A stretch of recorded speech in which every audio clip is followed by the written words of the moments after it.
Hello everyone, আসসালামু আলাইকুম। Welcome back to my channel Lucky's kitchen house.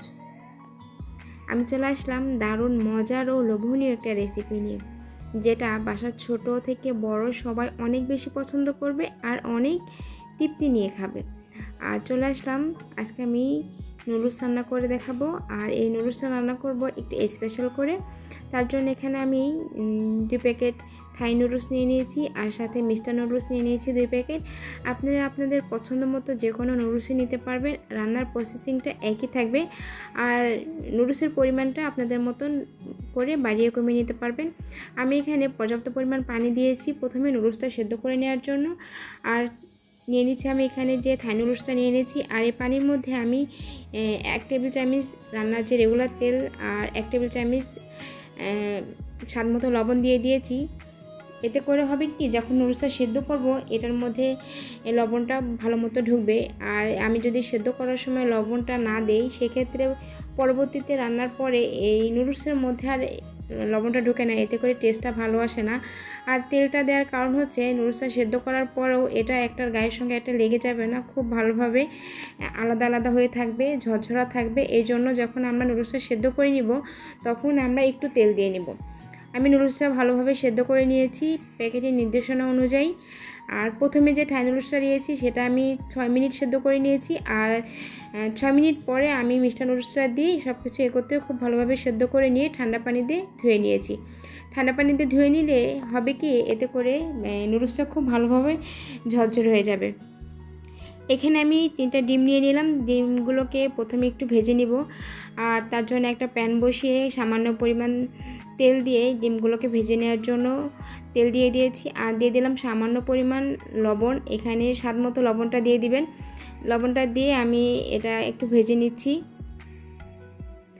এই ডিমটা খুব বেশি কড়া করে বা লালচে করে ভাজা যাবে না, হালকা একটু সফট হয়ে ভিতরে একটু ডিমের ভাজার মধ্যে একটু জুসি থাকবে, ঠিক ওরকম করে। এখানে আমি সসেজ নিয়ে নিয়েছি, আর সসেজের পরিমাণটা আপনারা আপনাদের পছন্দ মতো কম বেশি করে নিতে পারবেন।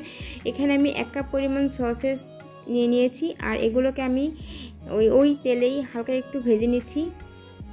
এই সসেজটা হালকা একটু ভেজে নিলে এটা খেতে একটু বেশি মজা লাগে, তবে এটা না ভেজেও কিন্তু পরবর্তীতে অ্যাড করে দেওয়া যায়। আর একটু ভেজে নিলে টেস্টটা অনেক বেশি ভালো আসে। আমি এখন ওই প্যানের মধ্যেই বাকি রান্নাটা করে নিব। আর যেহেতু আগে থেকে নুডলসটা সেদ্ধ করে নিয়েছি, এখন আমি নুডলসটা রান্না করতে চলে গেলাম। দিয়ে দিলাম এখানে পরিমাণ মতন তেল। এখন দিয়ে দিচ্ছি আমি এখানে আদা আর রসুন কুচি 1.5 টেবিল চামচ। আর এখানে আদা আর রসুন কুচি দেওয়ার ফলে এর টেস্টটা কিন্তু অনেক ভালো আসে যখন আপনি নুডলসটা খাবেন। আর এই যে আদা রসুন কুচি যে ভাজাটা আপনার দাঁতের নিচে পড়বে, তখন এটার টেস্টটা কিন্তু অনেক ভালো আসে।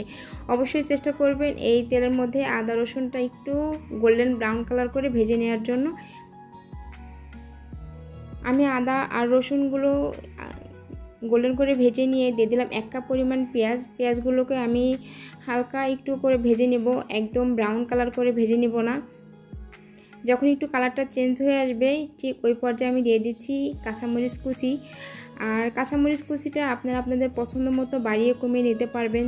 আর যদি বাচ্চাদের জন্য রান্না করেন, সেক্ষেত্রে কাঁচামরিচটা আপনারা স্কিপ করবেন। আমি যেহেতু ফ্যামিলি সবার জন্য রান্না করছি আর একটু স্পাইসি করে রান্না করব, এই জন্য কাঁচামরিচটা দিয়েছি। আর আমি আমার পরিমাণ মতো একটু বেশি দিয়েছি, তবে আপনারা আপনাদের টেস্ট অনুযায়ী বাড়িয়ে কমিয়ে নিতে পারবেন। নিয়ে নিলাম আমি 1/2 চা চামচ গোলমরিচের গুঁড়া, তবে এখানে সাদা গোলমরিচের গুঁড়াটাও দিতে পারবেন। আমি এখানে কালো গোলমরিচ গুঁড়োটা দিয়ে দিয়েছি। এখন দিয়ে দিলাম আমি 1 টেবিল চামচ সয়া সস, আর দিয়ে দিচ্ছি 1.5 টেবিল চামচ টমেটো সস। এই সসগুলো খুব ভালোভাবে আমি এই যে আদা রসুন কুচি, পেঁয়াজ, কাঁচামরিচ সব কিছু একত্রে খুব ভালোভাবে মিশিয়ে নিচ্ছি। আর এখানে যেহেতু আমি সস অ্যাড করেছি, সেই ক্ষেত্রে আর নুডলসটাও সেদ্ধ করার সময় একটু লবণ দিয়ে দিয়েছি। এই জন্য এখানে লবণ অ্যাড করাতে একটু টেস্ট করে তারপর লবণটা অ্যাড করবেন, কারণ সসের মধ্যে যথেষ্ট পরিমাণ লবণ থাকে। এখানে আমি যে মিষ্টি নুডলসটা নিয়েছিলাম, ওখানে যে প্যাকেট ছিল মশলার প্যাকেট, সেই 2টা মশলার প্যাকেট আমি এখানে প্রথমে দিয়ে দিলাম। এই মশলার প্যাকেটটার যে মশলাটা থাকে, এটা দেওয়ার কারণে কিন্তু এটা টেস্টটা অনেক ভালো আসে। আমি এই মশলাটা যখন কষিয়ে নিচ্ছি বা ভেজে নিচ্ছি তখনই মশলার প্যাকেটটা এখানে দিয়ে দিলাম। আর এখন দিয়ে দিচ্ছি আগে থেকে যে নুডলসটা সেদ্ধ করে রেখেছিলাম সেটা দিয়ে এখন সব কিছু একত্রে খুব ভালোভাবে মিশিয়ে নিতে হবে। আর এটা খুব ভালোভাবে মিশিয়ে নিতে হবে, কেননা এটা যেন দেখতে হবে যে এই মশলাটা খুব ভালোভাবে সব নুডলসের সঙ্গে খুব ভালোভাবে মিশে গিয়েছে। এতে করে কিন্তু নুডলসটা খেতে অনেক বেশি ভালো লাগবে। আর এখন আমি দিয়ে দিব আগে যে ডিম আর সসেস ভেজে রেখেছিলাম সেটা। এখন এগুলো দিয়ে সব কিছু একত্রে খুব ভালোভাবে আমি মিশিয়ে নিব।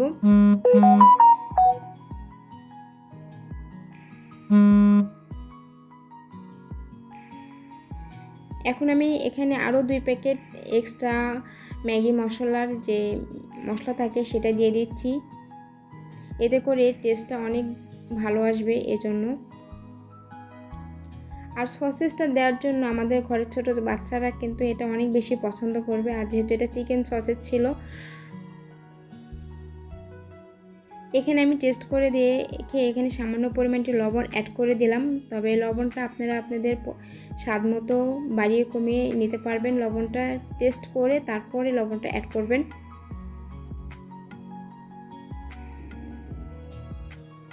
আমি সব কিছু একত্রে খুব ভালোভাবে মিশিয়ে নিচ্ছি। এখানে কেউ চাইলে ধনিয়া পাতা কুচিটা অ্যাড করে নিতে পারবেন, তবে আমি আজকে ধনিয়া পাতা কুচিটা দিব না। আমার কাছে ধনিয়া পাতা কুচি ছাড়া এমনিতে এটা খুব বেশি ভালো লাগে। তবে আপনারা কেউ যদি ধনিয়া পাতাটা খুব বেশি পছন্দ করেন সেক্ষেত্রে এখানে অ্যাড করে দিতে পারেন, তাদের কাছে অবশ্যই এটা ভালো লাগবে। এভাবে নুডলস রান্না করে সন্ধ্যা বা বিকেলের নাস্তায় বাচ্চাদের বা বাসার সবার জন্য রান্না করে নিতে পারেন। আর এই সসেজ আর ডিম দিয়ে একত্রে নুডলসটা রান্না করে বাচ্চাদের টিফিনে দিলেও বাচ্চারা অনেক খুশি করে খেয়ে নেবে। আর অনেক সময় বাচ্চাদের টিফিন দিলে বাচ্চারা টিফিনটা খেতে চায় না, তো মাঝে মাঝে একটু ডিফারেন্ট করে আমরা যদি টিফিনটা রেডি করে দেই তাহলে কিন্তু বাচ্চারা অনেক মজা করে এটা খেয়ে নেবে খুব আনন্দের সাথে। আমার আজকে নুডলস রান্নাটা হয়ে গেছে একদম কমপ্লিট। আমি এখন এটাকে একটা সার্ভিং ডিশে বেড়ে নিচ্ছি। আর যারা আমার চ্যানেলটিকে সাবস্ক্রাইব করেছেন তাদেরকে অসংখ্য ধন্যবাদ। আর যারা এখনও আমার চ্যানেলটি সাবস্ক্রাইব করেননি তাদেরকে রিকোয়েস্ট করব আমার চ্যানেলটি সাবস্ক্রাইব করে পাশে থাকতে।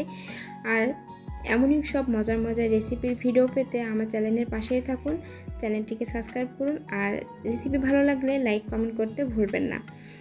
আর আমার ফেসবুক পেজ থেকে যদি এই ভিডিওটি দেখে থাকেন তাহলে পেজটিকে ফলো দিয়ে রাখবেন নিত্য নতুন ভিডিও রেসিপি পেতে।